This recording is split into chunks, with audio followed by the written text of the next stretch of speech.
Is the rudest thing a guest has done in your house while paying you a visit? Are you still friends? 1. A dinner guest picked away at the back of one of my mahogany dining room chairs and lifted a piece of the scrollwork decorations carved in the back of the chair next to her that her husband was sitting in. When she finally succeeded in picking it off, she placed it on the table and acted like she didn't realize what she had done, and done deliberately. She started saying, "Oh, they don't make furniture like they used to." She was so sorry, blah, blah. Yeah, right, my solid mahogany Pennsylvania house dining room set was cheaply made. It killed me to say, "Oh, that's okay. I'll take care of it," like a good hostess, as I attempted to retrieve the piece she had gouged out so I could glue it back in later. But she kept flipping it around in her fingers like it was a toy. I finally told her to give me the piece of wood so I could use it to attempt a repair. She acted offended at my request and to my tone of voice. Never invited her back, but she went to the same church I did. Her name was Sandra, and she would get really agitated with anyone who pronounced her name as Sandra. So of course every time I saw her from then on I called her Sandra instead of Sandra. Many times. Petty, I know, but I didn't care. Still don't. 2. When I was about 17 years old, one of my dad's friends lost his house to a fire. His nearest family lived 5 hours away, and he, together with his wife and 13-year-old daughter, had nowhere to go. Our house wasn't exactly big, but we decided to take them in. My parents gave them their room,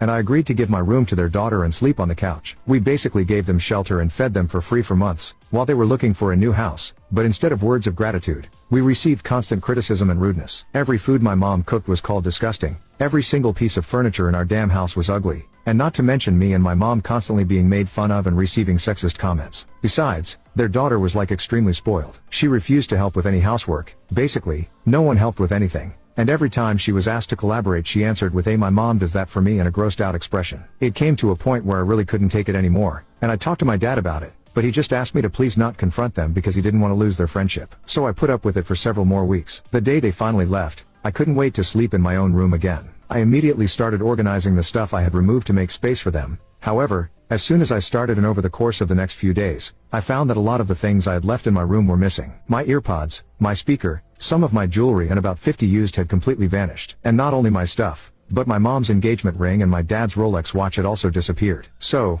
not only did these motherfuckers stay at our place for free for like 5 months, disrespect us and ridiculize us, apparently they had also stolen from us. We didn't demand our stuff back because we knew it was useless, but from that day on, we never talked to them again. Fast forward a few years, they were kicked out from home by their landlord and asked to stay at our place again. We just slammed the door at their face. 3. I have an aunt that was always very critical, constantly making comments about my weight. If I messed up it was a big deal, but if her kids messed up, no they didn't type of things. I remember after having my first child she came to visit. The first thing she did when she came through the door was look me up and down and ask me if I gained any weight. I was shocked, then asked her if she wanted to see the baby. Fast forward to my husband and I getting a nice house with a nice yard. We were the ones looked upon to host family gatherings now because we had the space to do it. This same aunt hasn't hosted anything at her house in a long